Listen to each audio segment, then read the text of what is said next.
Thanks, Sam. It's Saturday night and you're with the Saturday Five. I'm Darren Grimes and I can promise that you're in for a very lively, festive special.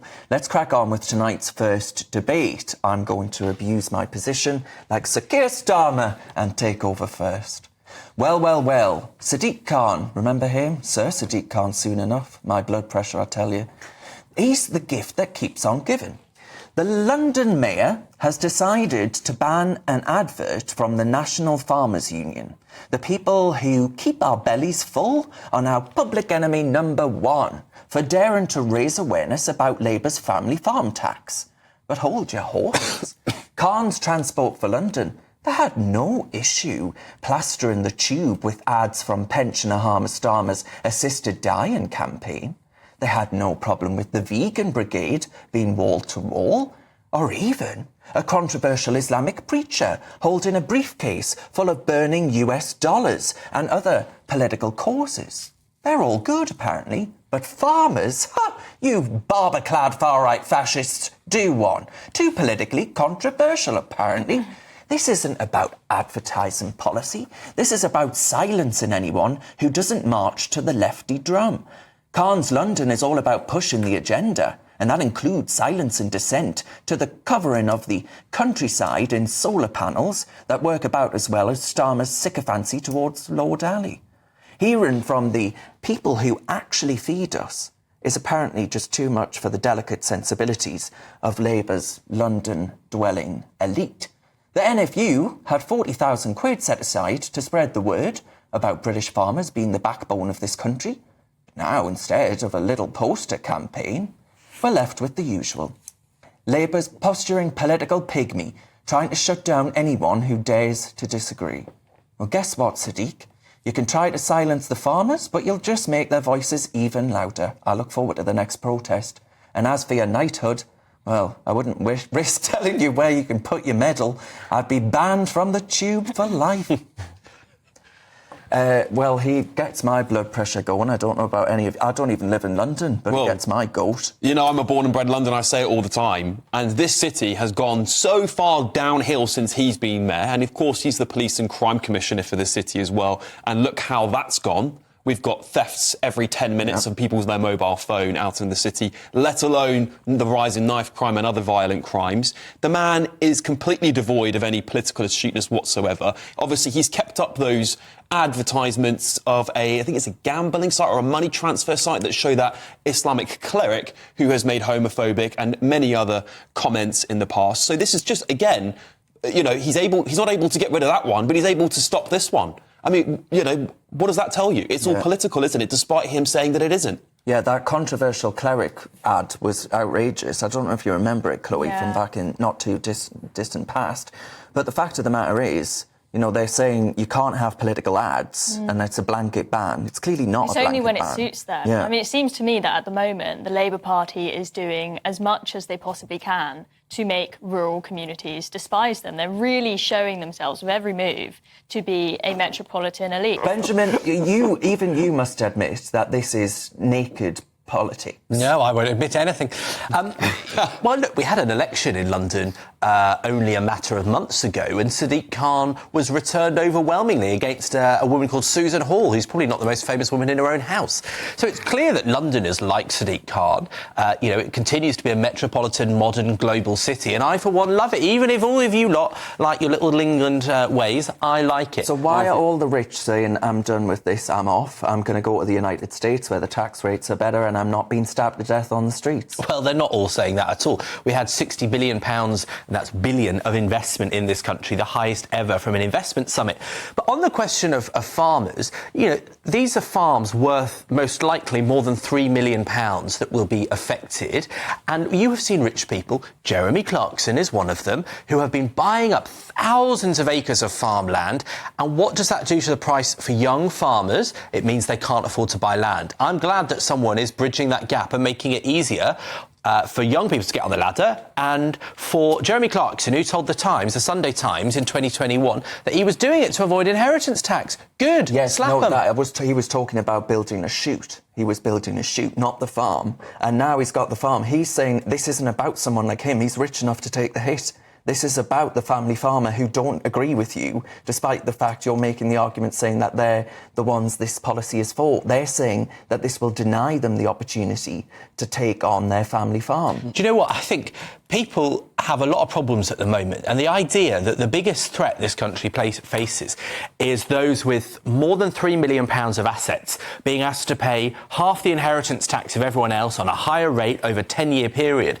I think the country has got bigger bills to fill than wealthy aristocratic landowners. You say this about pensioners. You make out that because they've got assets, it's not their fault that the house prices have gone up. It's not my fault either, is it? It's not farmers' fault, but you want to damage food security and pensioners' livelihoods. It's not farmers' fault. I tell you what, screw loose. I really do. It's rich landowners' fault that are buying up all the land to avoid inheritance tax and cutting out the farmer himself or herself. We'll have to move on from that one, but all I can say is Sadiq Khan. Alex, what have you got? Well, 2025's around the corner, isn't it? We've got a new year and a new city of culture. And who do you think is getting this lovely, lovely award for City of Culture, giving the gusto and the innovation and the creativity of a British city? Is it Bath, with its Roman heritage? Is it York, with the medieval prehistoric buildings?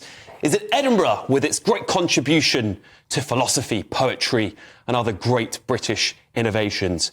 No, my friends, it's going to be Bradford. Yes, Bradford, of all the places. Bradford, with its 170% the national crime average, with its highest unemployment rate in Yorkshire, with its second largest Pakistani-born community in the country, and of course, home of the grooming gang scandal. Now, the government have already pledged 10 million to Bradford as a city of culture to celebrate things such as arts. And the Labour government the other day announced a further 5 million in the hope that it will produce 6,500 jobs. Well, yeah, I'll believe it when I see it. Giving Bradford the city of culture is akin to giving Putin the Nobel Peace Prize. Bradford represents everything that is wrong with Britain. It represents mass immigration, failure of assimilation, and wasted government money spent on cities that are dying at a rapid rate. This is a slap in the face of all of those hard-working British cities that deserve to be commended for their contribution to our country. So I say, until we have common sense politicians with pride in Britain, we should give it up, scrap this silly award, and give the money to cities that actually deserve it. Well, I think you're doing a great disservice to all those people who've married their cousins. Have you ever been to Bradford? Producers from Bradford. No, and I don't particularly wish to go. Do you know what? You often sit here and say that people like me are the elite that are snobs and look down on people. That is the most snobby 2 minutes I've heard in my whole life. Benjamin, the idea, hang on. The idea that just because Bradford is relatively poor, and it certainly has some serious crime issues, that they can't have culture, that they can't have art. The whole point of this is that people that don't have access to the opportunities of born and bred Londoners, as you just described yourself, I don't think whether you live in Zone 1 London, you should be the only place where you get access to art and culture and those careers. I think putting 15 million quid into Bradford for those young people to get that access is a good thing. Benjamin, I don't disagree that we shouldn't spend our money in London. I don't want the Labour elite to grow, and I was born in a poor part of London in Zone 6 or 7, just for the record, by the way. Heart bleeds. But Bradford does not represent culture of How do Britain. you know? Well, I just listed all the reasons why. It represents all the things the British public want to change about this country. So giving it this City of Culture award in itself, you can say we're going to give some money and invest it into a poor city like Bradford. That's fine. But to call it the City of Culture is exactly the backwards thing that most people see as this out-of-touch government. Yes, but would the money not make it this bustling metropolis? I think people are going to get off the train at Bradford and go, oh, my God, if this is British culture, send me somewhere else. I'd rather go to Paris, and that's not much better. Yeah, I don't think that there is anything wrong with investing money in communities that are run down, need a new lick of paint. But don't lie and say, oh, this is because you're the city of culture and you've got an amazing art scene. OK, just admit this is a city that's run down, needs some investment to create some jobs and, get it thriving again. Just say that. Be honest about it. I mean, it has got an airport, so you can leave Bradford. Which I think most of us probably would. They should have invested in that one, actually. They should have invested in the airport. Bradford Airport, people will leave. Listen, I have nothing against the people of Bradford. I have something against... That's news to the viewers. I have something against calling it a city of British culture. I mean, we have such great cities in this country. Surely we can celebrate some of them. And some of these cities have done exceptionally well despite the conditions they've had to operate under. Surely we can do more. But it goes to Chloe's point, because, the whole point of levelling up under Boris was to make sure that the communities that were run down, that did need the funding, got funding and got better. But to give them awards in particular areas where actually you're just sort of tick-boxing or making sure that people are happy. But I've got terrible news. The airport is in Leeds. It's Leeds, Bradford. Leeds, Bradford. It's not. It's moved. Has it moved?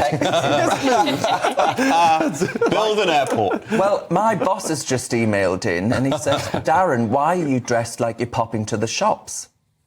Oh, well. I feel like I'm on an episode of Trini and Susanna. You're off to Bradford. I'm off to Bradford, the city of culture. Yes. Right.